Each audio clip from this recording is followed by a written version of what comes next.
Good morning and welcome back. In this week's video, I'm going to be showing you how to use the Singer 20U. So in this machine, I'm going to talk you through how to use it. I'm going to tell you what each one of these levers and knobs do. So, you get familiar with the machine. It's not so scary. These machines are quite simple and easy to use. It can be daunting at first. So this is a little video just covering all the things that I wish I knew when I was new to a 20U. So the first thing I'm going to talk to you about is what each one of these knobs and levers do on the back of the machine.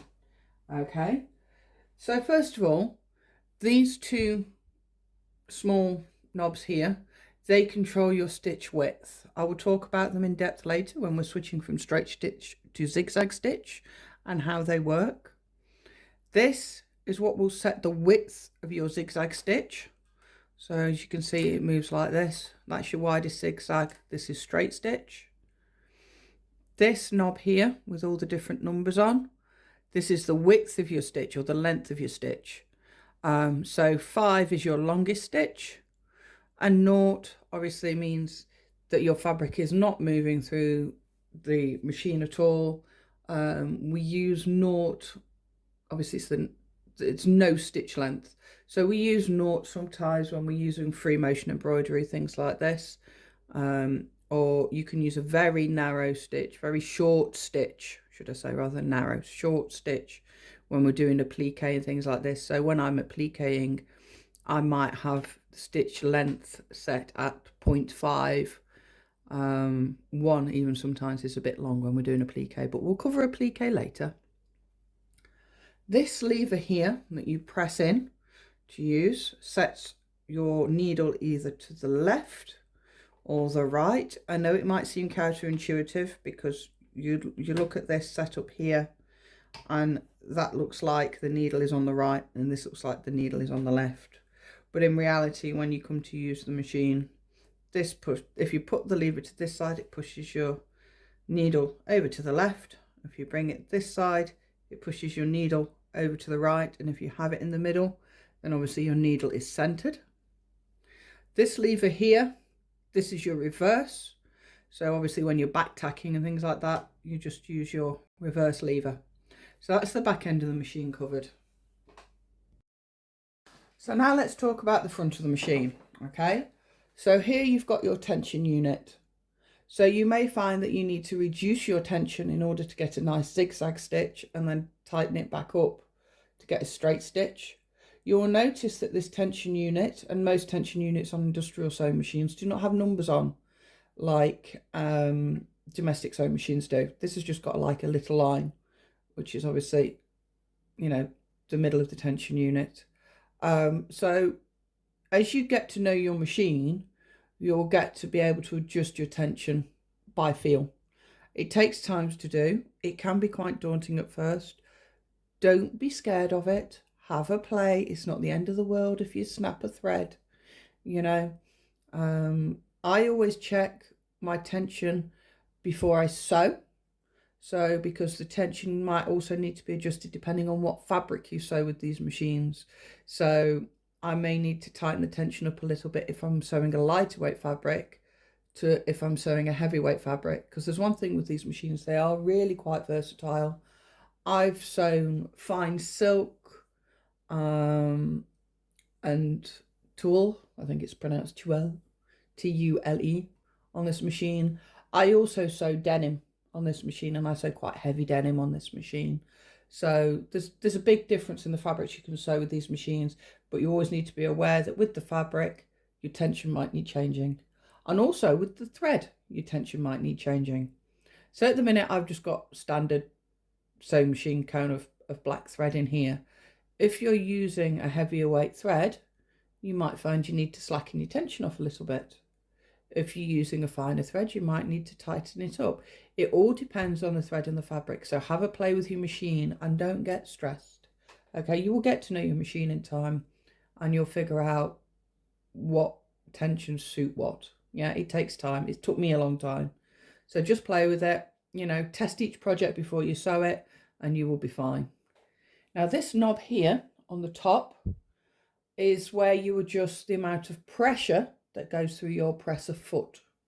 Okay, so you might find with a thicker, heavier fabric, you don't need as much pressure through the presser foot. The same with the really fine fabrics. Obviously, you don't want it snagging on the feed dogs. So you need to maybe adjust your pressure foot again, depending on your project. Again, it's one of those things you will get used to in time with your machine. I know with a domestic machine, things can be quite preset and, you know, you can just bang your project through and away you go. Once you get used to your machine, you'll be off banging your projects through. But again, it's an industrial machine. They can work a lot faster. They can work a bigger range of fabrics, but they do have their little quirks, you know. Like any machine, they have their little quirks, and as you get to know them, you'll be fine. Now, this little knob on the front here, okay, what this does is it fixes the needle bar. So when you are sewing in a zigzag stitch, you will slacken this screw off. And when you are sewing with a straight stitch, then you will tighten it up to keep your stitches nice and straight. Now, with me talking about obviously the tension and the stitch settings and everything, I found this page within the manual, and this tells you, you know, for different types of fabrics, what is the optimal stitch length setting. So your stitches per minute as well, thread sizes and the needle sizes. So I'll have a little look at that. If you do want to get a copy of the manual, they are widely available on eBay as reprints, or you can download them from free from some of the websites as well, you know. But that's just an overview of everything that is on the front of the machine. I'm just going to do an example stitch. Okay, so I've got the machine set for straight stitch. My stitch length is at 2.5. I've just got a scrap piece of felt under here. I'll find with this machine, obviously hold your threads and put your needle into your project first before you hit the foot pedal, and then it should stitch a really nice straight stitch.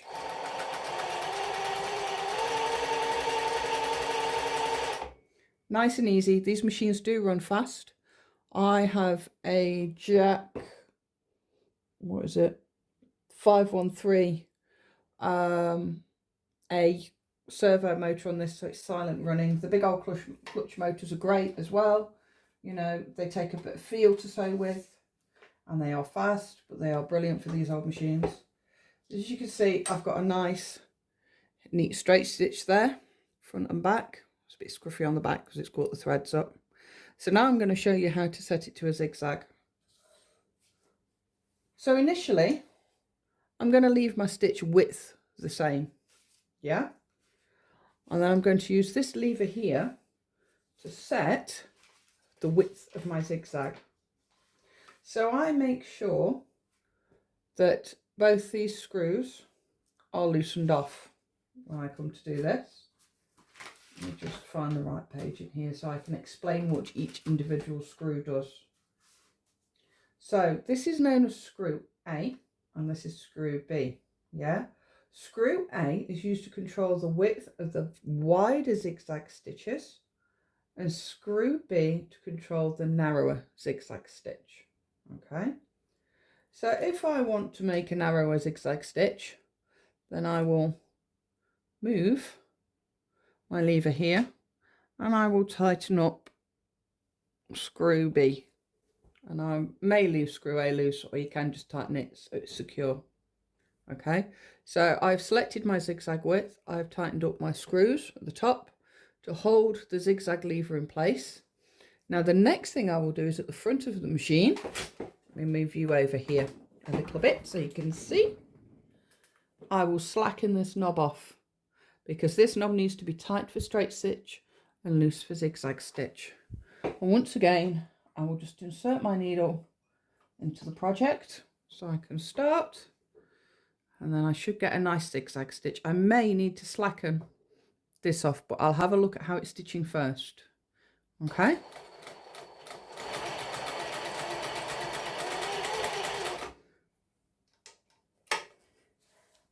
So there's my zigzag stitch.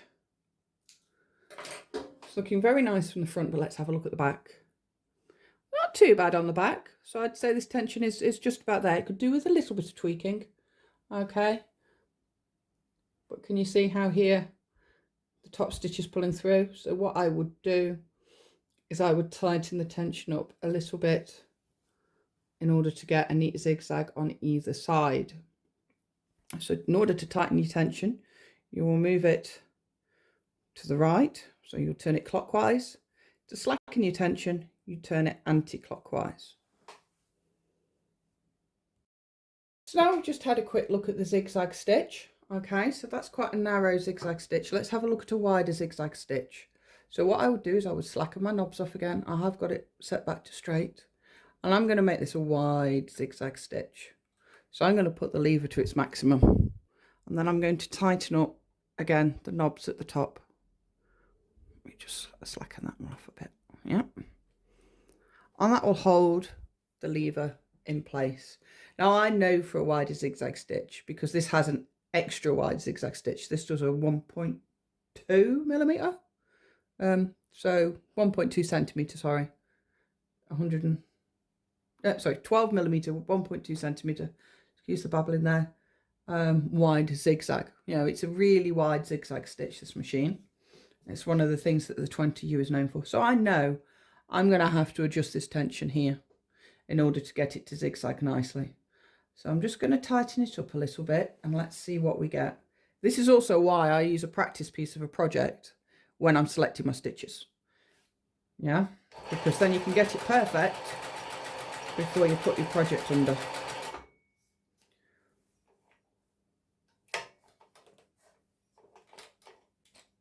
It's just snagged a little bit on the hook. There we go. So that's the wider zigzag stitch. And yes, the tension is still a bit too tight. I would need to slacken it off more if I was going to continue with the stitch. But again, it's one of those things, trial and error. You know, you tweak it and then you'll get it right for what you want to do. This is, like I say, this is why we do practice pieces before we use the sewing machine on our project. So the next thing I'm going to do is I'm going to show you how to do applique very quickly. Because applique can seem really daunting, but actually it's not that bad. People make out it's really scary. It's not. A bit of patience with it. That's all I can say. So to set this machine for applique, what I would do, I would turn my stitch length really low. Okay. So I'm going to put it on about a 1.2 to a 1.5. I will set my zigzag to whatever I want my applique stitch to be set at. So I'm only going to do a narrow one this time. Yeah, because I know my tensions will be about right. So stitch length, really short. Set your zigzag width to whatever you want to applique width. You know, you can do a really tiny applique width or you can do a really wide. Tighten your zigzag widths up. Put your project in your machine. Again, put your needle down. And let's see what we get.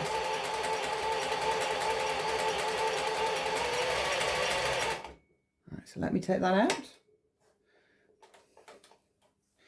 So as you can see with this applique stitch, I can actually get my stitch width even closer together. Okay, I'm happy with the tension. The tension looks good on the front and the back, but we do need to shorten that stitch width. So again, I'll put it under here, put my foot down, shorten my stitch maybe by 1 or 2 more, needle in, and away you go. Because you use applique stitch for a number of things. It's not just about attaching badge edges and things like this onto a project, okay? With this machine you can do freehand buttonholes. So you will use applique when creating a buttonhole. I will do a separate video on buttonholes because I'm still practicing them. I'm not absolutely brilliant at them yet. I've done a few. Can't say I'm particularly great. So as you can see, by adjusting the stitch length, I've got a closer, tighter applique, which I can still go even closer than that. I can take it down another notch or two, but you know, so that's your idea for applique. Get your stitch length as short as you possibly can without it being on naught, because then your project's not going to move through. Check your tensions, make sure your tensions are okay, and then you can whiz through with applique stitch. The next thing I'm going to cover with this machine is your needle positioning, which is really, really simple. So obviously my needle is currently in the middle. Let me just lengthen that stitch.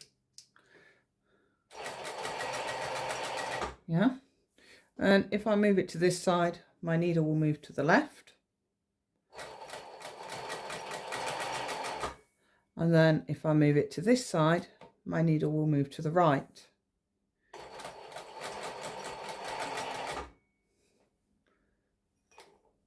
Put it back in the middle.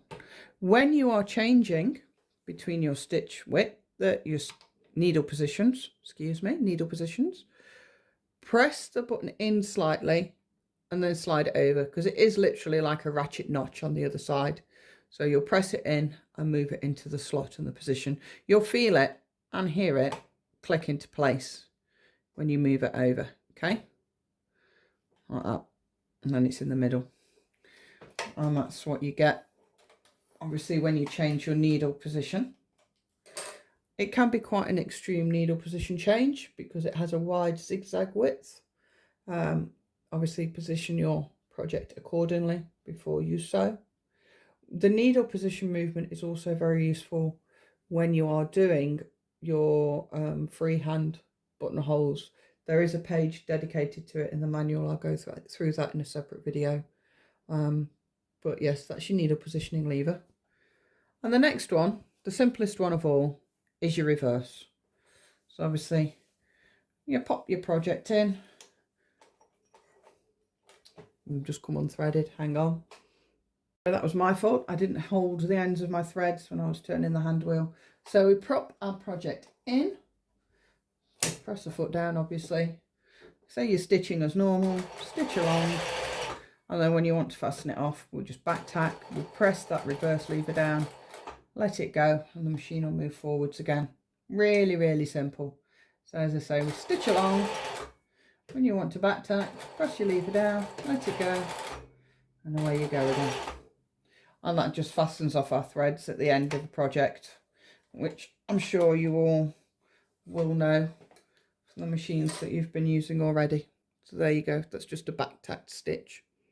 Very simple. And that's it. That's all there is to the machine. Really easy to use. Very versatile. I like the fact it's straight stitch and zigzag stitch within one industrial sewing machine. There's people out there that call them glorified domestic machines. Just ignore them. There's always people who have preferences for different things. I don't understand why I would wish to purchase two machines to do what one machine can do. It can sew a big range of fabrics. I would just avoid leather. You know, leather, you do need a specialist machine for leather, really, because it's, you know, it's quite a tough substance to get through. This will stitch through thin leather, I will say. And leather substitutes, you know, artificial leather, because I've done that with this machine. And I've also stitched through upholstery fabrics and everything, because I make fidget quilts out of that for the elderly. So yeah, it's a really versatile machine. It's a great addition to your sewing room, particularly when you're ready to step up to something a bit quicker, a bit more industrial. But you don't have a huge amount of space for lots of different machines, as I say. You know, I use zigzag and straight stitch. I do a lot of applique in my work. I also use the applique stitches when I've been embroidering badges on my chain stitch machine. So I will usually, at the minute, whiz around the edge of it with this girl here. So yeah, that's the overview of how to use the 20U43. I hope you've enjoyed this video. If you've got any questions, please drop them into the comments. I do read all my comments and I will answer any questions that you have. And I hope to see you again soon. Thanks for watching. If you like this video, please like, share and subscribe, and I'll see you again soon.